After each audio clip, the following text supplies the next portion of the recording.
sial dari seorang yang ingin melucu tapi sama sekali tak lucu. Jangankan membuat orang tertawa, saya sendiri pun tak tertawa oleh lelucon saya.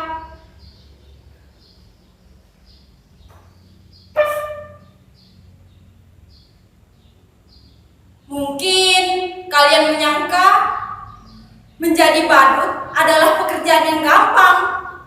Tinggal bertingkah kocak dan semua akan tertawa.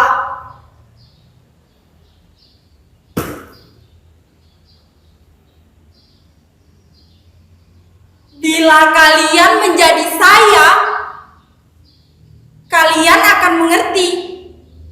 Gak gampang membuat orang tertawa di saat kamu sendiri sedang tidak ingin tertawa.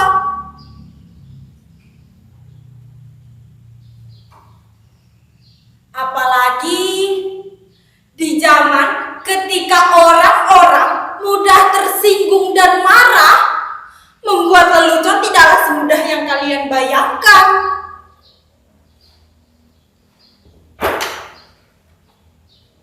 Bisa-bisa karena lelucon kalian dipidanakan, dianggap menghina dan mencemarkan nama baik.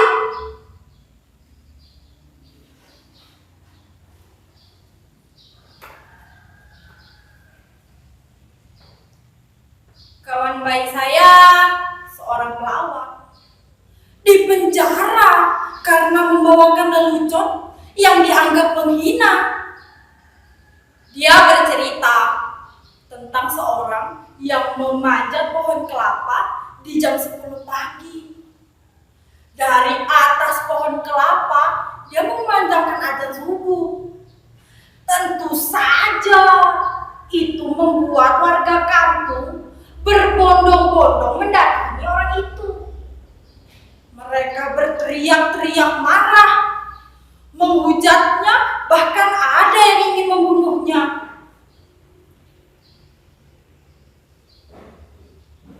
Dasar orang aneh, kafir! Begitu warga kampung berteriak marah. Berani-beraninya kamu melakukan penghinaan. Azan subuh jam 10 pagi. Dasar orang aneh, kafir.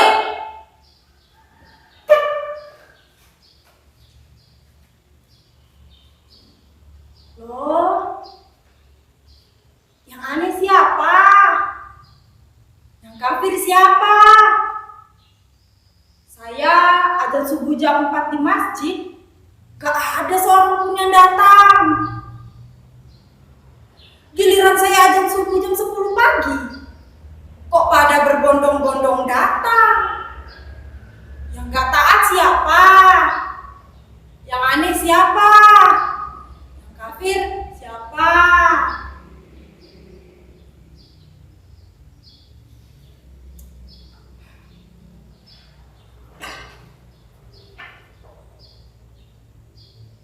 Orang kok gampang mengkafir-kafirkan orang hanya karena berbeda jadi bermusuhan. Sekarang orang sepertinya senang bertengkar. Kalau Descartes bilang, aku berpikir maka aku ada. Lah kalau orang sekarang bilang, aku bertengkar maka aku ada.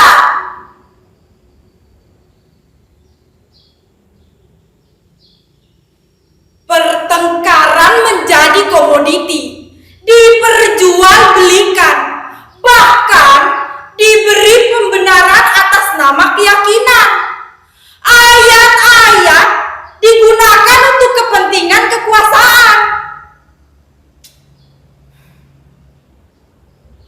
Makanya sekarang ini susah membuat orang tertawa.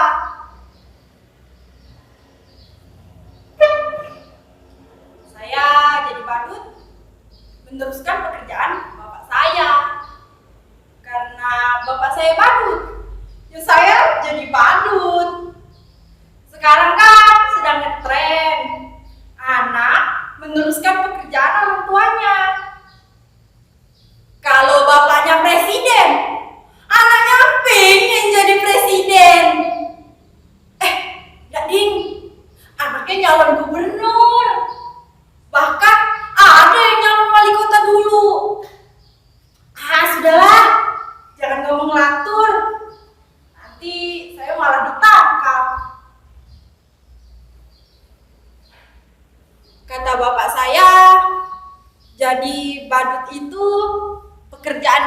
gampang. Penghasilannya lumayan. Bapak saya sering diundang karena orang-orang butuh hiburan. Badut dan pelawak dianggap masih lucu.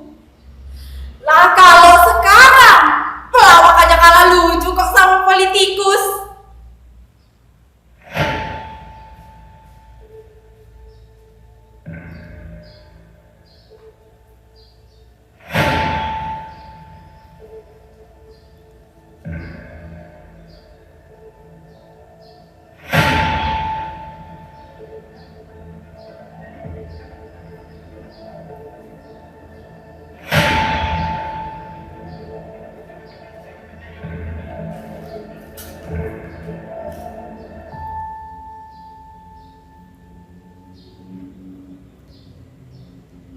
Hai.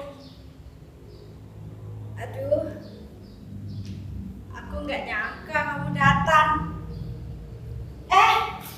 Silakan. Duduklah. Maaf, berantakan. Kamu mau makan apa? Kamu haus?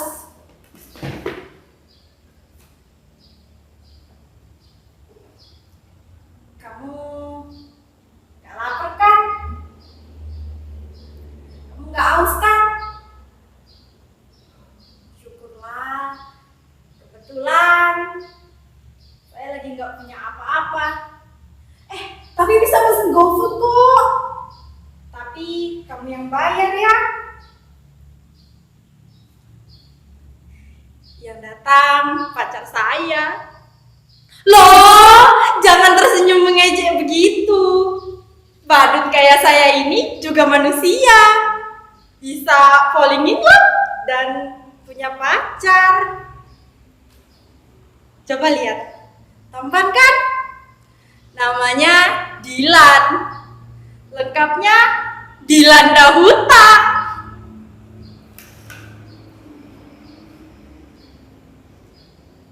Terima kasih karena kamu masih mau menemui saya. Saya kira kamu sudah lupa sama saya. Terima kasih karena kamu masih mau ingat saya. Kamu kangen ya sama saya? Iya, saya juga. Rindu itu berat. Kamu gak akan kuat, biar aku aja. Saya kira kamu sudah lupa sama saya. Katanya kamu punya pacar baru.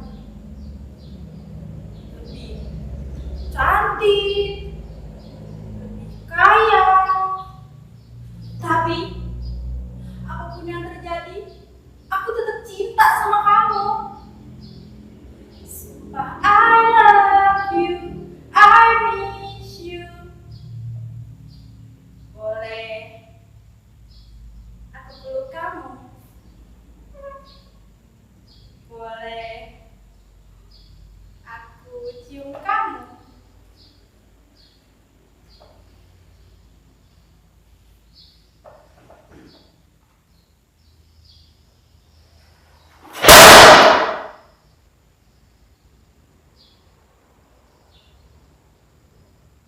Dilan?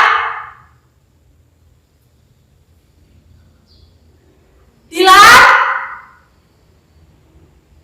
Dilan?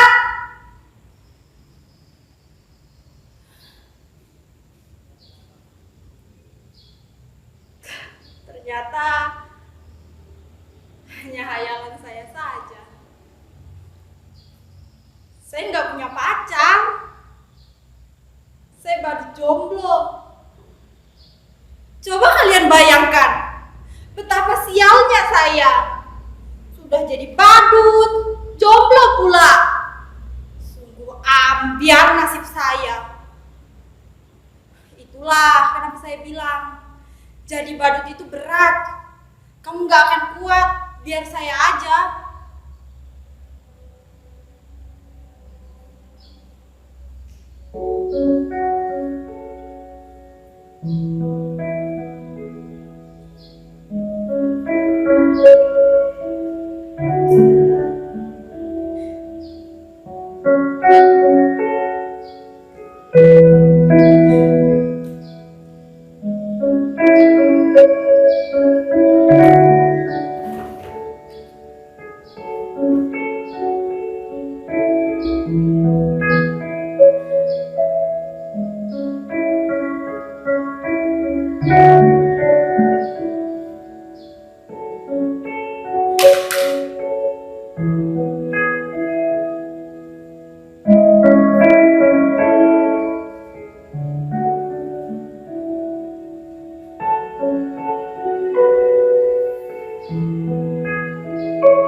menatap saya seperti itu? Ada yang aneh dengan saya? Sudah saya katakan, saya ini orang yang sial. Tapi nasib selalu punya kejutan-kejutan yang tidak pernah saya bayangkan. Kalian lihat penampilan saya? Begitu keren dan perlente. Kini saya sudah berpakaian keren. Tapi saya tetaplah badut. Sungguh, saya tak pernah membayangkan ini. Mungkin inilah takdir saya.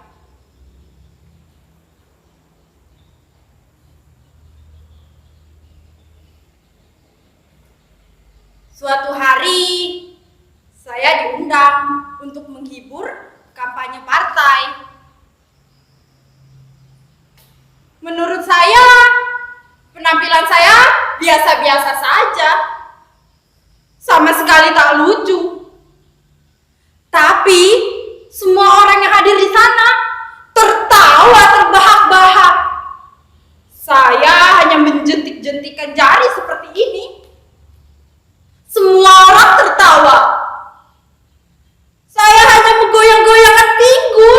Semua orang tertawa.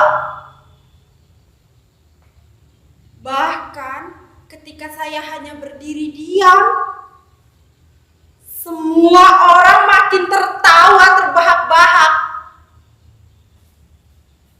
Mereka menertawakan kebodohan dan ketololan saya. Sungguh, saya tak pernah merasa setolol saat itu.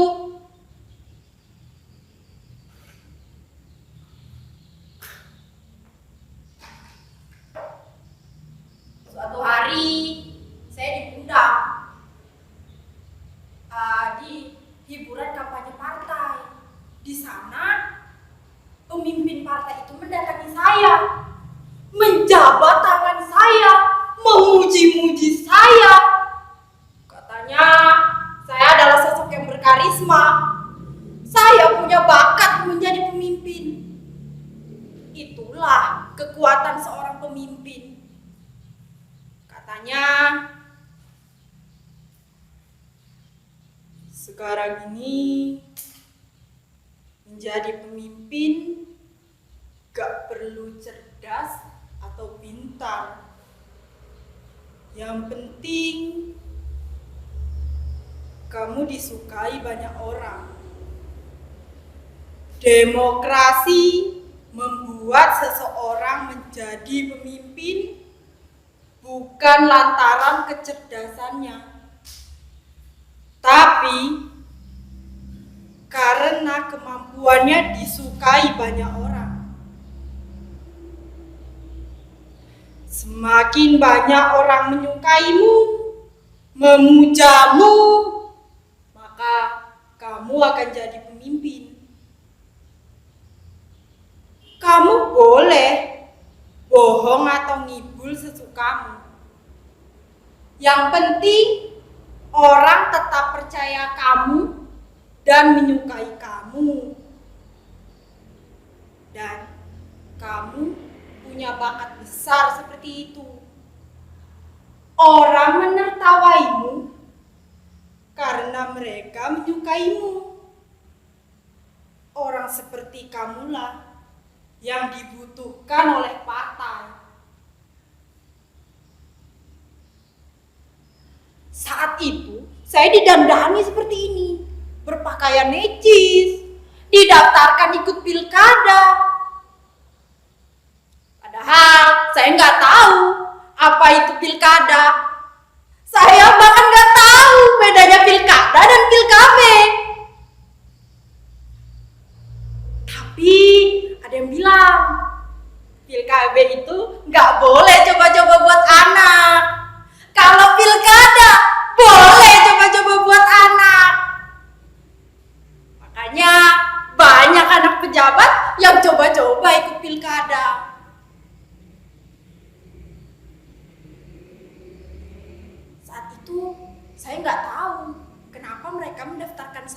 pilkada. Bahkan ijazah aja saya nggak punya.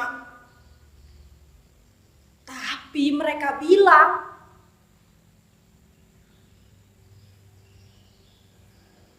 tenang saja, jangankan ijazah, kebenaran pun bisa dipalsukan.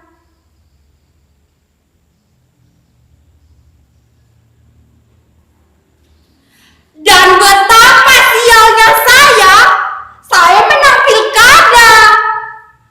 Barangkali zaman benar-benar edan. Mereka memilih saya karena alasan saya ini mampu menghibur mereka. Saya adalah orang yang lucu yang bisa membuat mereka terhibur.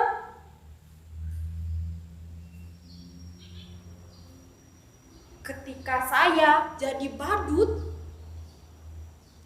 saya tak pernah berhasil membuat orang tertawa. Tapi ketika saya jadi pemimpin, berkali-kali saya mampu membuat mereka tertawa.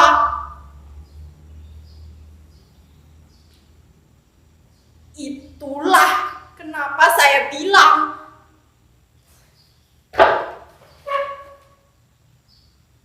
betapa sialnya hidup saya.